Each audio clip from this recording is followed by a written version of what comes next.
MIT 的核聚变主任是被伊朗谋杀的吗？大家好，欢迎回到宋氏新语。Tonight, the mystery and heartache hanging over MIT's campus. So tragic, so frightening, so insane. After world-renowned professor Nuno Loureiro, the head of MIT's Plasma Science and Fusion Center, was gunned down in the entrance to his building. Reported gunshots. Father was shot multiple times. 48 hours later, the search for his killer intensifying. 距離 MIT 的等离子科学和聚变中心主任就努努鲁雷罗在家中遇刺已经过去了整整48个小时了。努努鲁雷罗是葡萄牙裔的物理学家，生于维塞乌。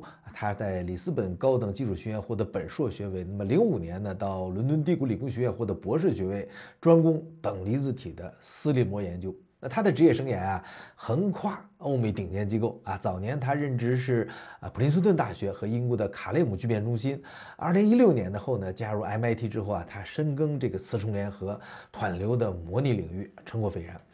那麼2024年他被任命是 MIT 最大的實驗室，就是等離子體科學和聚變中心 PSFC 的主任。2025年1月他剛剛獲得美國總統青年科學家獎，是當今核聚變領域處於巔峰期的領軍人物。那這個案件現在是疑點重重。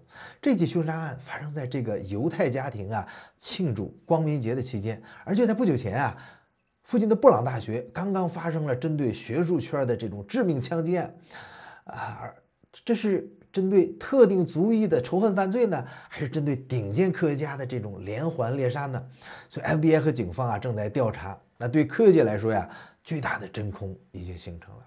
那截止到今天波士頓警方和 FBI 雖然已經把案件定性為兇殺，但是依然沒有逮捕嫌疑人甚至可能是在調查是不是伊朗謀殺的，也沒有公布具體的嫌疑人特徵。所以這種靜默在針對這種高級別公眾人物的案件裡邊，反而讓人感覺到是暴風雨前的這種壓抑。那與此同時這個事件已經上升到了外交層面。葡萄牙政府反應強烈美國駐葡萄牙大使叫約翰阿利戈也罕見的發表聲明稱，盧雷羅是尋找人類終極問題答案的領路人，並且承諾呢美國執法部門會全力以赴。那在這一片哀悼聲中有一個比較尖銳的問題在很多人腦海裡浮現比如有人在問，他真的有那麼重要嗎？那我們查閱了魯雷羅教授的學術履歷說實話如果我們僅看硬指標，在等離子體物理這個圈子裡邊，他算是一流的學者，但是單篇引用幾百次的論文數據在全物理界裡邊確實談不上震古烁今了。那麼為什麼他的死會被稱為不可彌補的損失呢？為什麼我會說他是美國核聚變的關鍵先生呢？因為在2025年的今天核聚變已經過了比拼這種理論公式的這個時期進入了什麼呢？比拼攻城落地的這個大決戰。在這個階段美國最缺的他不是坐在書房裡邊寫公式的這種天才，而是能夠統領千軍萬馬這種戰區司令。所以魯雷羅的真正價值在於他的身份，他是 MIT 的核聚變和物理中心的這個就是 PSFC 的主任這個位子是美國核聚變的這個應該說是鐵王座。剛才說的這個等離子體科學和聚變中心就 PSFC， 它不僅僅是一個大的實驗室，它是美國最大的核聚變研究機構手裡邊掌握着每年數億美元的這個經費分配權更是這種輸送人才的關鍵管道。那更重要的是它是連接 MIT 學術界和 Spark 項目這個守門人那麼 Spark 項目它之所以能跑得這麼快，就是離不開 MIT 源源不斷的這種技術輸送和數學。盧雷羅他懂磁重聯，就 magnetic reconnection 這恰恰是 Spark 這種強磁場托克馬克裝置最容易翻車的地方。它不是那個造原子彈的奧本海默但是它很像什麼呢？那個決定曼哈頓計劃資源調配和技術路線的那個格羅夫斯將軍或者說首席科學顧問。所以殺掉一個理論天才可能是少了幾篇論文，但殺掉一個掌管着核心實驗室的主任，可能會讓這個項目決策癱瘓半年。而且呢，我們必須把這個視野放得更寬。盧雷羅倒下了，美國核聚变就完了吗？并没有啊，这正是美国和中俄欧最大的不同，它拥有一个极其野蛮、混亂但充滿活力的這種私營聚變軍團。那就在 MIT 為魯雷羅哀悼的時候啊，美國的西海岸和南部啊，至少有幾家獨角獸公司啊，正在瘋狂的燒錢，試圖什麼呢？彎道超車。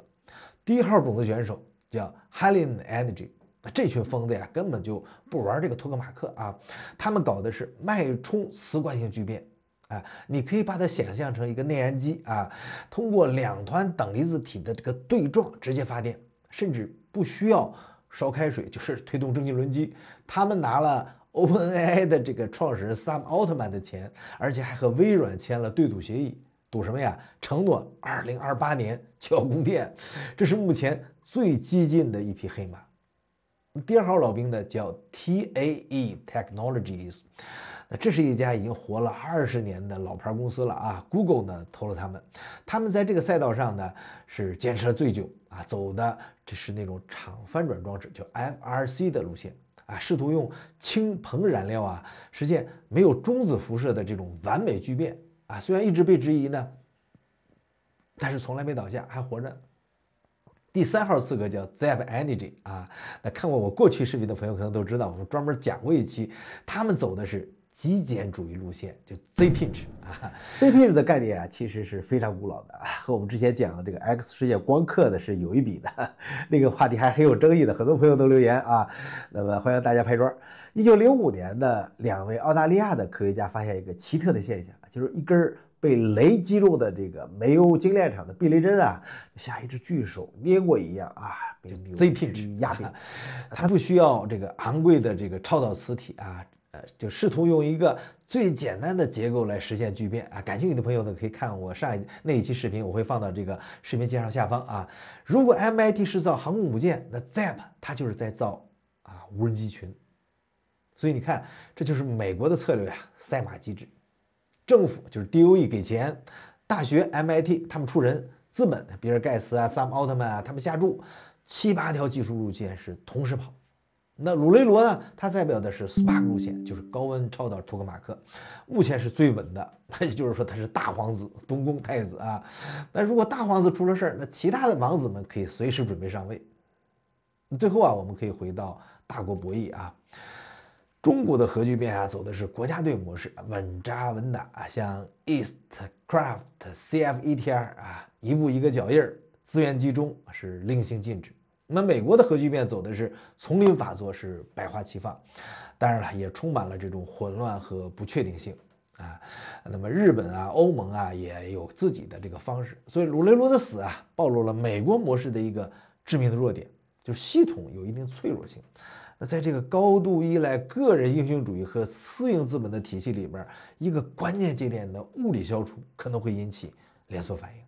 如果呀，這確實是對一場針對科學家的獵殺，那麼接下來 Haliene 的 CEO、TAE 的首席科學家，包括 Z-Pinch， 他們會不會也感到背後的這個涼意呢？